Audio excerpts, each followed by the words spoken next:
Hey everyone, welcome to Unfiltered Faith Sessions. Today I wanted to talk about something I've wanted to talk about for a long time. I just find the correlation really interesting. But I just thought it's just kind of an interesting thing to talk about, and that is how the Book of Enoch compares the Watchers and how that actually kind of follows suit with the old gods. And what do I mean by that? Well, I mean gods like Zeus or Odin. It's just interesting to think about. So, one of the things that I find really interesting about this is, some questions. Who were the gods of the old pantheons, and how do they compare? Were they actual divine beings, mythological inventions? Or are these just, like a lot of people will say the Bible's a bunch of fairy tales, but were these mythological inventions or fairy tales, or fallen angels presenting themselves as gods or divine presenting themselves as gods to deceive humanity? The pantheon of old gods, the Greek pantheon, is like Zeus, Apollo, Artemis, Athena. These are powerful beings with human flaws and spiritual abilities, and they also have influence over nature. Then you have the Roman pantheon, which is basically the Greek gods with Latin names. Jupiter, Mars, Venus. Norse, we got Odin, Thor, Loki, warrior gods and giants and supernatural beings that interact with humanity. And even to the point of different realms, the Greek gods, they had, their place that they dwelt that people couldn't dwell. Then you had, the Norse mythology with High Guard, Midgard. You have the Egyptian pantheons: Ra, Osiris, Isis, Horus. These gods, are tied to death and magic and all kinds of calamities. Whenever they felt disrespected by humanity, Mesopotamian gods. Enlil, Iki, Ishtar. These beings descended to teach knowledge and interact with humans. Canaanite pantheon, Baal, Ashereth, Molech. These are gods of fertility, storms, and sacrifice. Across the cultures, these beings descended from the sky. They possessed supernatural powers. They demanded worship. They teach forbidden knowledge. They engage with relationships with humans. They influence kings and nations. Similarly, the similarities are too consistent. In the Book of Enoch, we have the Watchers. The Jewish text references in Jude 1:14. Jude 1:14. It describes the world before the flood, with the Watchers and heavenly beings. I know we just talked about the flood, but this kind of gives us a window into the pre-Diluvian world. Enoch says that they descended to earth. They took human wives. They produced Nephilim, which basically is, the Nephilim are described as giants a lot of times, but I believe the Nephilim more or less is hybrid humans that, are a combination of part angel, part human. They taught forbidden knowledge. They corrupted humanity, and they also became objects of worship.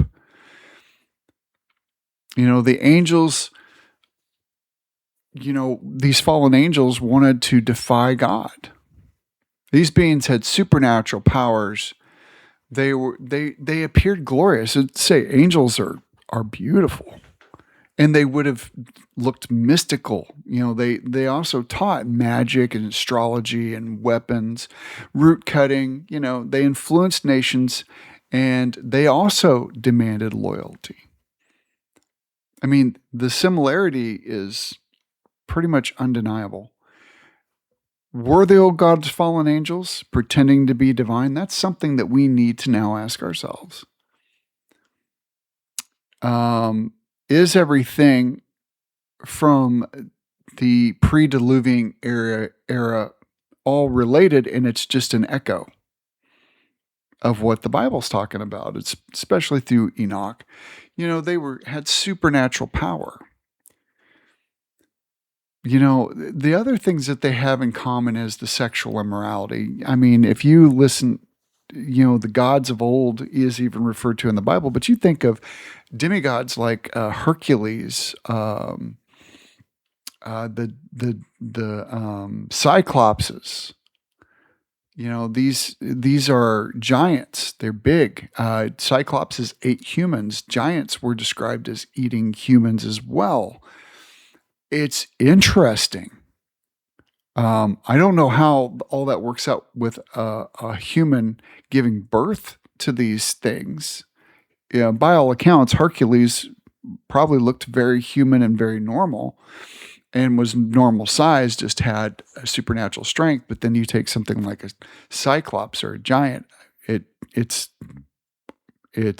mind-boggling. They're offsprings. It's just interesting, and the demand for worship. Like I couldn't think of it earlier, but the Greek gods, for instance, had Olympus.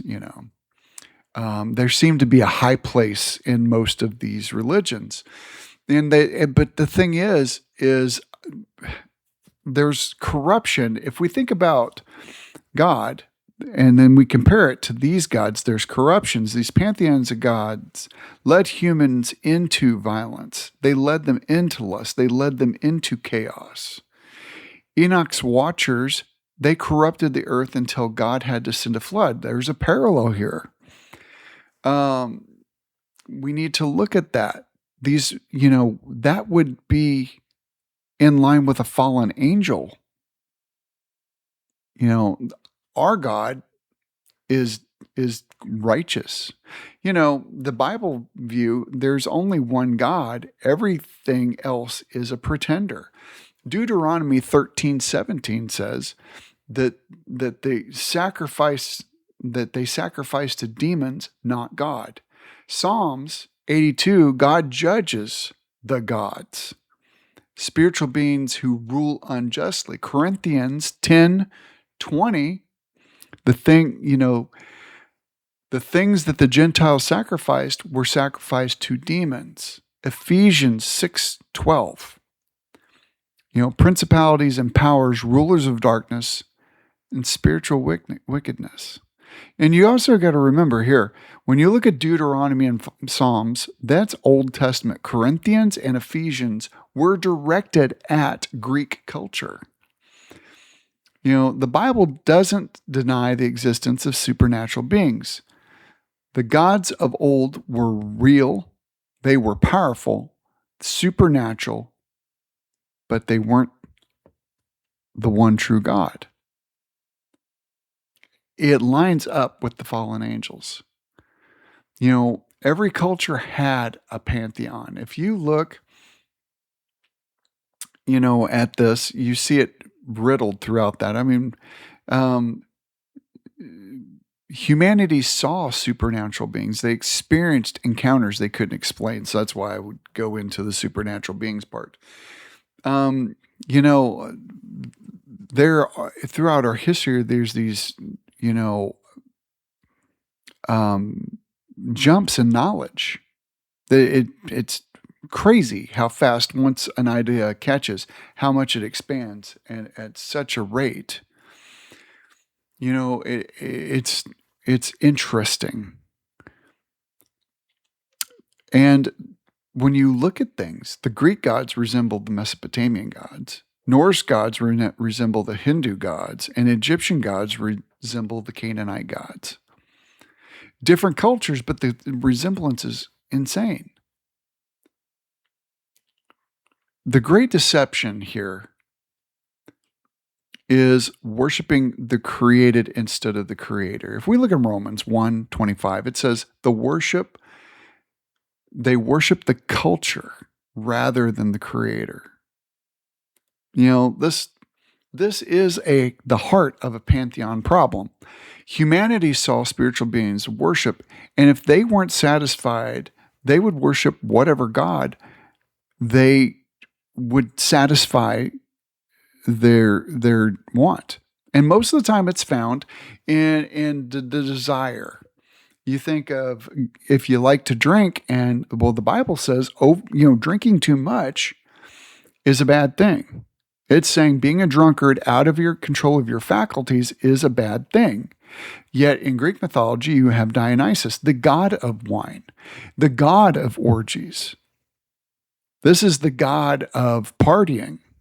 So, you can say, well, I really don't care for the God of the Jews because he's a wet blanket. This God I like a lot better. But do you ever consider what God you're worshiping?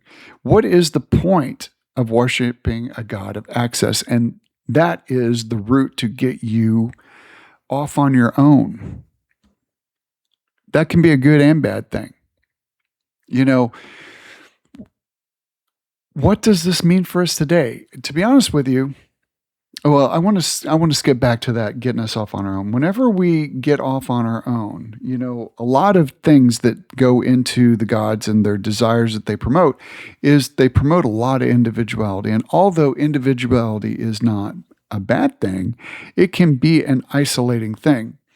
And what happens when you get isolated and you get away from other people, you get into an echo chamber. And what happens when you get into an echo chamber is you start getting pounded with an idea, and it shapes your view instead of you showing discernment. It's like any algorithm, Facebook, YouTube. It gets you in an algorithm of just showing you stuff that you agree with or whatnot. It's a dopamine platform to keep you watching. So you're watching ads and you're making them money. And we have to realize that it can be isolating. You have to talk with people. You have to discuss things. And you have to have the ability to have an open conversation without getting all offended just because somebody has a different point of view. And that's the point of these gods. We trade them out. The gods of old were fallen angels. They were powerful. They were deceptive. They were worshipped, were judged, and will be judged again according to the Book of Enoch and to the Bible.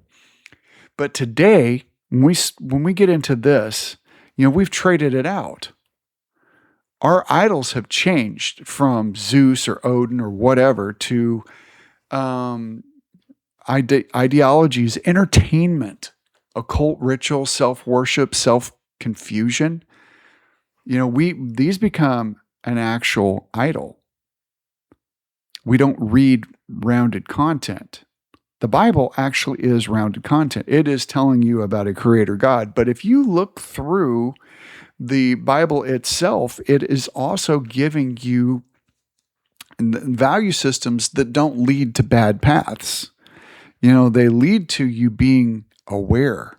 And when you're aware, you can make an actual educated decision. Whenever you are drowning yourself with social media or you are drowning yourself with an addiction of some sort, you are shutting yourself off from a rounded point of view. It's important to expose yourself to other opinions so that you can learn. We have to remember that is the whole deal. The thing about the old gods and everything about that is it changes. The names change, but the side effects don't. And it's all to keep you looking away from the Creator. It's all divine, all designed to keep you away from God, who is just telling you He loves you and He wants to have a relationship with you. That's the most and foremost thing that we have to keep in mind.